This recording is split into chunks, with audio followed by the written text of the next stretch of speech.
নমস্কার দর্শক বন্ধুরা, রেস স্পোর্টসের পর্দায় আপনাদের সবাইকে স্বাগত। এই মুহূর্তে কিন্তু আমি দাঁড়িয়ে আছি যুব ভারতী ক্রীড়াঙ্গনে। ইস্ট বেঙ্গল পরের ম্যাচে কিন্তু মুখোমুখি হতে চলেছে এফসি গোয়ার। আগের ম্যাচে জামশেদপুরের সাথে কিন্তু ধাক্কা খেয়েছে ইস্ট বেঙ্গল, তাই লিগের লড়াই জেতার জন্য কিন্তু কালকের ম্যাচ খুবই গুরুত্বপূর্ণ ইস্ট বেঙ্গলের জন্য। উল্টো দিকে যদি আমরা এফসি গোয়াকে দেখি, এফসি গোয়া কিন্তু দুটো ম্যাচ অলরেডি জিতে রয়েছে এবং একটি ম্যাচ ড্র করেছে তারা। ভালো ফুটবল খেলছে কিন্তু এফসি গোয়া, এবং সেখানে আমরা দেখতে পাচ্ছি যে মানালোর যে ফুটবল স্টাইল, সেই বল মাটিতে রেখে খেলা, সেই খেলাই কিন্তু বজায় রাখছে এফসি গোয়া। এফসি গোয়াতে আমরা কিন্তু সন্দেশ ঝিংগানকে দেখতে পাবো পল মরনের মতন কিন্তু দীর্ঘদেহী ডিফেন্ডারদের। এই মুহূর্তে আমার সাথে রয়েছে সায়ন। সায়ন, তোমাকে আমি প্রথমে জিজ্ঞেস করে নেবো যে কালকের খেলা east Bengal versus FC Goa, কোন কোন জায়গায় ইস্ট বেঙ্গল একটু এগিয়ে রয়েছে এফসি গোয়ার থেকে?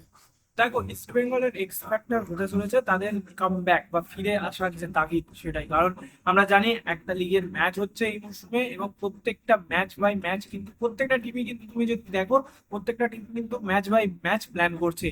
এবং সেক্ষেত্রে কিন্তু দেখা যাচ্ছে যে যেই কারণে একটা ম্যাচ হেরে গেছে জামশেদপুরের বিরুদ্ধে, যেহেতু ম্যাচটা হেরে গেছে, কিন্তু সেই আবার ফিরে আসার তাগিদটা, সেটাই কিন্তু ইস্ট বেঙ্গলের কাছে এক্স ফ্যাক্টর হতে চলেছে এই মৌসুমে।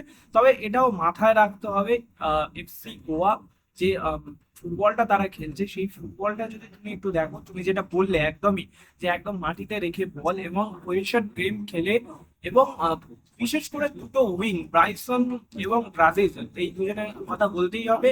এবং সেট পিস যখন নিচ্ছে তখন পল মোরেনো, এই তিনজন কিন্তু একটা পার্থক্য করে দিচ্ছে। এছাড়াও যদি তুমি অ্যাজ আ টিম দেখো, এফসি গোয়া কিন্তু টিম গেমটা দুর্দান্ত ভাবে খেলছে, ছোট পাস খেলে। এবং তাদের কিন্তু মূল গেমটাই হচ্ছে মিডফিল্ডে ছোট পাস খেলে দুদিকে উইং কে খুলে দেওয়া। এবং সেই কারণে কিন্তু ইস্ট বেঙ্গলের যে দুটো ব্যাক পজিশনের খেলোয়াড়, তাদের কিন্তু টেস্ট হবে অবশ্যই। ভারতীয় লাইনের ডিফেন্স আছে, এবং সেটা কিন্তু কিছু কি হলেও চাপের পড়বে ইস্ট বেঙ্গলের ক্ষেত্রে। কিন্তু একটাই জিনিস কাজ করবে ম্যাচে, সেটা হচ্ছে ফিরে আসার তাগিদ। যদি ফিরে আসার তাগিদ থেকেই মূল অস্ত্র হিসেবে ইস্ট বেঙ্গল ব্যবহার করে, তা আমার মনে হয় যে এই ম্যাচে ইস্ট বেঙ্গল আবার কামব্যাক করবে। ইস্ট বেঙ্গল তো অবশ্যই কামব্যাক করার জন্যই মাঠে নামবে, তবে কিছু কথা কিন্তু বলে নেওয়া দরকার, যেখানে হলো সবার প্রথমে হলো ইস্ট বেঙ্গল উইং।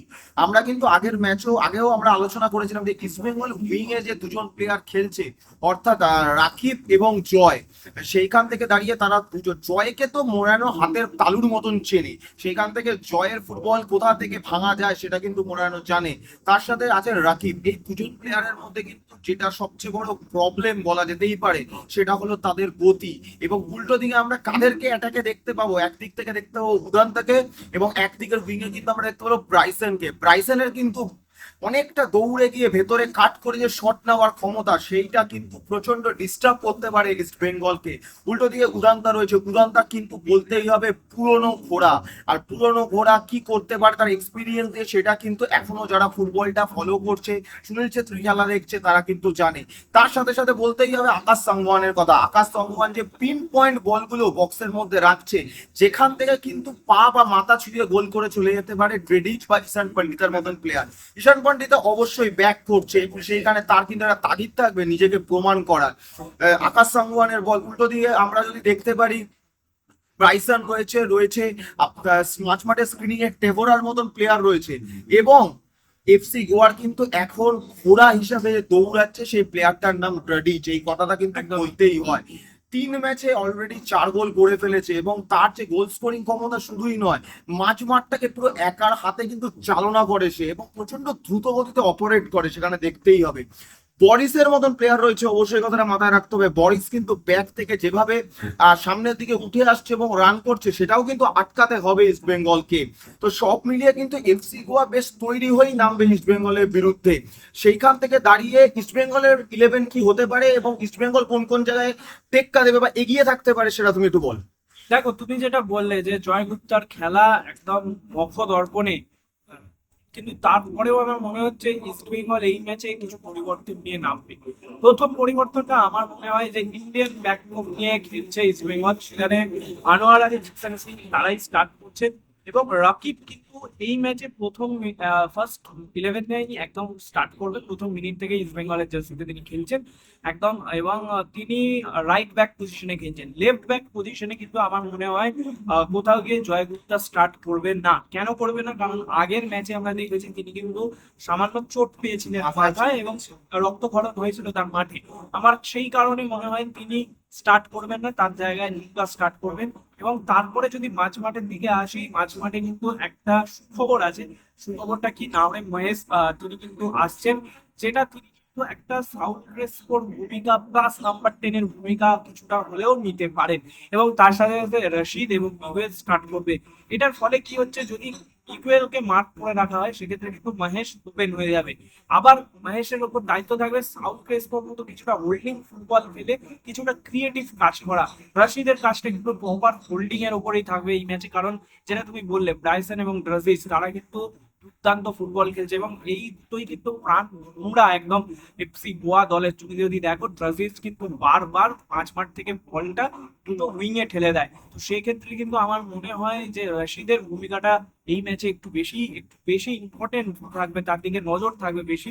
এবং আর যদি তুমি দেখো, অ্যান্টন সেজবার্গ তিনি কিন্তু খেলছেন না, তার জায়গাতেই নাওরেম মহেশ আসছেন। এবং এই হচ্ছে মোটামুটি মিডফিল্ড। এবং আপ ফ্রন্টে এজেজরিকে নিয়ে আপফ্রন্ট অবশ্যই ইউসেফ ইজাজাই স্টার্ট করছেন এবং তার সাথে বিপিন সিং এবং এডমুন্ড লারেন্ডিগা।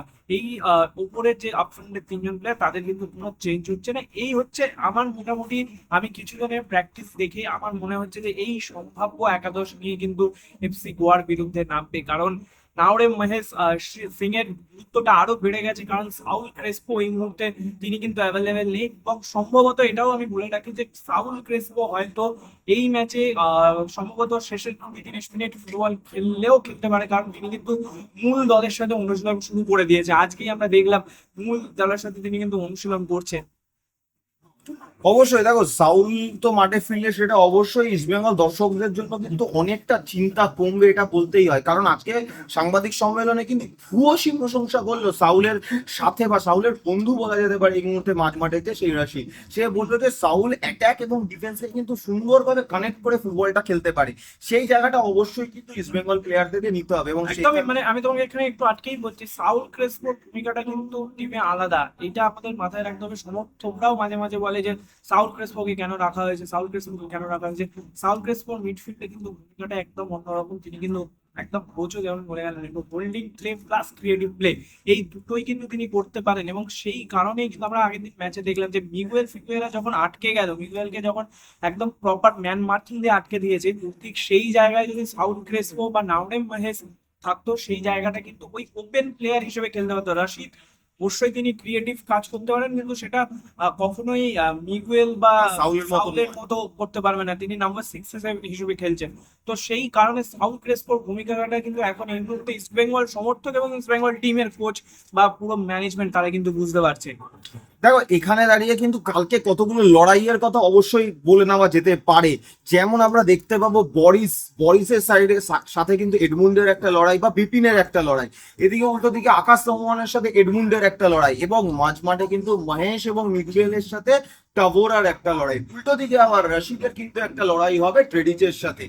তবে একটা কথা কিন্তু তোমাকে লাস্টে জিজ্ঞেস না করে পারছি না, সেটা হলো আগের ম্যাচ। সেখানে আমরা কি দেখলাম? সমতা ফেরানোর গোল করে যাচ্ছে স্টিফেন এজে ডিফেন্ডার। পল মেরোনোকে যদি আমরা দেখি, একই ধাঁচের প্লেয়ার, এবং লাফিয়ে গোলটা করতে কিন্তু কর্নারে বা সেট পিসে মাথাটা ছোঁয়াতে কিন্তু পল মেরোনো ভালো পারে। সেখানে দাঁড়িয়ে আবার ইন্ডিয়ান লাইন অফ ডিফেন্স কিন্তু এখানে একটু চিন্তা থাকবে। একদমই, এটা কিন্তু একটা চিন্তার বিষয় অবশ্যই থাকবে ইন্ডিয়ান লাইন অফ ডিফেন্স। এবং যদি তুমি দেখো ফিজিক্যাল এবিলিটি যাদের একটু বেশি, সেই ধরনের প্লেয়ার পল মোরানোর মতো বিদেশি যখন যে ডিফেন্সিভ লাইনে থাকবে, সে কিন্তু একদম পার্থক্য করে দিতে পারবে। একটু মাথায় রাখতে হবে আনোয়ার আলীকে কিন্তু আরেকটু বেশি দায়িত্ব নিয়ে ওই জায়গাটাতে খেলতে হবে। কারণ আগের দিন আমরা ম্যাচে দেখলাম সিভিনেসে যখন হেডটা নিচ্ছে, তখন কিন্তু তাকে চ্যালেঞ্জ করার মতো কোনো খেলোয়াড় তাকে যায়নি। তো সেই জায়গাটাতে কিছুটা হলেও সমস্যা থাকছে। সেট পিসে কিন্তু গুরুত্ব দিতে হবে, এইটা মাথায় রাখতে হবে যাতে বেশি সেট পিস কনসিডই না করে। সেটা যদি করতে পারে, আমার মনে হয় কোথাও গিয়ে একটা ভালো ম্যাচ হতে পারত। এই ম্যাচটা ইস্ট বেঙ্গলের পক্ষে যেতে পারে। কিন্তু যদি ইস্ট বেঙ্গলের বক্সে বেশি করে এই সেট পিস পেয়ে যায়, সেক্ষেত্রে কিন্তু এফসি গোয়া কিন্তু পার্থক্য করে দেবে। কারণ আমরা দেখেছি এফসি গোয়া কিন্তু সেট পিস কাজে লাগাতে যথেষ্ট ভালো সক্ষম। সক্ষম একদম, এবং পেনাল্টি মিস করেছে আগের ম্যাচে ডাজিচ, কিন্তু তারপরেও এটা বলা যেতেই পারে সেট পিসে কিন্তু এফসি গোয়া দুর্দান্ত ফুটবল খেলে। অবশ্যই ইস্ট বেঙ্গল কিন্তু দিল্লির সাথে 4-1 গোলে ম্যাচটা জিতে নিয়েছিল, সেখানে এফসি গোয়া কিন্তু 1 গোলে জিতেছে। তবে গোল দেখলেই কিন্তু সম্পূর্ণ এফসি গোয়াকে বোঝা যাবে না। এফসি গোয়াকে বুঝতে গেলে কিন্তু জানতেই হবে যে মানালোর খেলার স্টাইলটা কিরকম। মানালো কিন্তু বেশি গোলের দিকে যায় না, তারা গোল কম করবে কিন্তু পুরো ম্যাচটাই নিজেদের পায়ে বলটা যাতে থাকে এখানে কিন্তু বেশি ফোকাস করে মানালো। উল্টো দিকে অস্কার ব্রুজন কিন্তু বলেই দিয়েছেন যে এবারে তিনি পুরো অ্যাটাকিং মাইন্ডসেটে ফুটবল খেলবেন বেশি গোল তুলে নেবেন। এবং বেশি গোল তুলে নেবেন। সেখান থেকে দাঁড়িয়ে কালকে কিন্তু একটা দুর্দান্ত ম্যাচ এবং উপভোগ্য ম্যাচ হতে এখানে চলেছে। তোমাকে আরেকবার একটু আটকাচ্ছি, কেন দুর্দান্ত ম্যাচ হতে চলেছে একটু কি বলে দেবো। যেখানে দেখা যায় ইস্ট বেঙ্গল এবং মোহনবাগান তারা কিন্তু টপ কন্টেন্ডার এই মৌসুমে লিগ জেতার জন্য, কিন্তু যখনই ইস্ট বেঙ্গল ফার্স্ট ম্যাচটা হারলো তখনই কিন্তু বাদ বাকি টিমগুলো বুস্ট আপ পেয়ে গেল। বিশেষ করে এফসি গোয়ার কথাই আমি বলবো, কারণ তারা একটা ম্যাচ কিন্তু ড্র করেছিল, প্রথম ম্যাচ ড্র করেছিল। কোথাও গিয়ে ভেবেছিল যে এই টুর্নামেন্টটা যদি আমাদের এই মৌসুমে টুর্নামেন্ট জিততে হবে, প্রত্যেকটা ম্যাচ জিততে হবে, প্রথম থেকেই ভালো খেলতে হবে। কিন্তু যখন একটা ড্রয়ের একটা কোথাও না কোথাও একটা মেন্টালি সেটব্যাক চলে আসে, কিন্তু যখনই ইস্ট বেঙ্গল পয়েন্টটা লুজ করলো তখন কিন্তু একটা চান্স তারা পেয়ে গেল ইস্ট বেঙ্গলকে টেক্কা দিয়ে উপরে চলে আসা। অবশ্যই মোহনবাগান এবং জামশেদপুর তারা কিন্তু টেবিল টপে আছে, কিন্তু ইস্ট বেঙ্গল একজন এই মৌসুমে টপ কন্টেন্ডারদের মধ্যে একজন এখনো আছে, ফেভারিটস এখনো আছে, তাকে টেক্কা দেওয়ার জন্য লড়াই। এবং সেই জায়গাটাতে আমার মনে হয় এফসি গোয়া মানসিক দিক থেকে এই দিকটা নিয়ে এখন একটু হলেও এগিয়ে থাকবে। অন্যদিকে যেটা আমি বললাম যে নিজেদের প্রুফ করার একটা তাগিদ থাকবে ইস্ট বেঙ্গল দলের কাছে, তো সেই কারণে এই লড়াইটা কিন্তু ফের আমি বললাম যে কঠিন ম্যাচ এবং 50-50 ম্যাচ হতে চলেছে। অবশ্যই এবছর 13 ম্যাচের লিগ এবং সেখানে কিন্তু সাপ লুডোর খেলা চলছে। কালকে এফসি টেক অবশ্যই এবছর কিন্তু সাপ লুডো একটা ছোট লিগ, 13 ম্যাচের লিগ, এবং সেখানে কিন্তু সাপ লুডোর খেলা চলছে দলগুলোর মধ্যে। সেখানে দাঁড়িয়ে যদি ইস্ট বেঙ্গল জিততে পারে তাহলে কিন্তু ইস্ট বেঙ্গল উপরে উঠে যাবে, গোয়া নিচে নেমে যাবে অনেকটা।